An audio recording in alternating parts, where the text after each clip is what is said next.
Labari na Season 10 Episode 5 ya fara ne a inda za ku ga maman Yaya Mujahid take cewa maman Dr. Asiya, har idan ɗana ya baki oda ne kike so ki saka mai da yarinyanki, to ya baki ne don Allah ba don ki saka mai ba.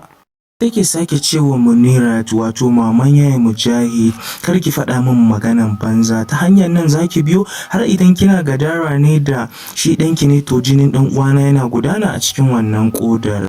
Nan kuma za ku ga Ishaq da Mai Nasara suna magana akan Mai Nasara ya ba ma Ishaq matsayi a kamfaninsa, zai dinga lura mai da masu share-share da goge-goge, zai dinga lura da mutane akalla sun kai guda 30 da kuma wasu kuɗaɗe da suke gudana a wannan ofis ɗin.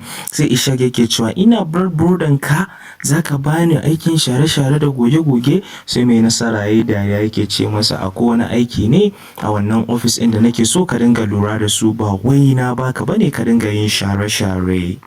Kuma za ku ga Yaya Mujahid da Dr. Asiya sun fara magana. Yaya Mujahid ya shigo ofis ɗin Dr. Asiya yake ce mata ke ya maganar auren Muniransa a ɓace. Sai kuma take sake ce masa baka gani na ina tare da patient ne a cikin office. Sai ke cewa dan Allah ka ba mu waje. Sai take cewa yanzu me ka aikata haka, idan kuma wannan patient din emergency ne ka kore sa. Take cewa ba ni nace na yarda da maganar auren ba, to dan Allah ka bar ni za a yi auren nan. To 'yan kallo a ci gaba da kallon tashar namu na Sirrin Kannywood, a danna mana ƙararrawa kana ai subscribe domin muna sake sababbin bidiyoyinmu ku samu ku kalla.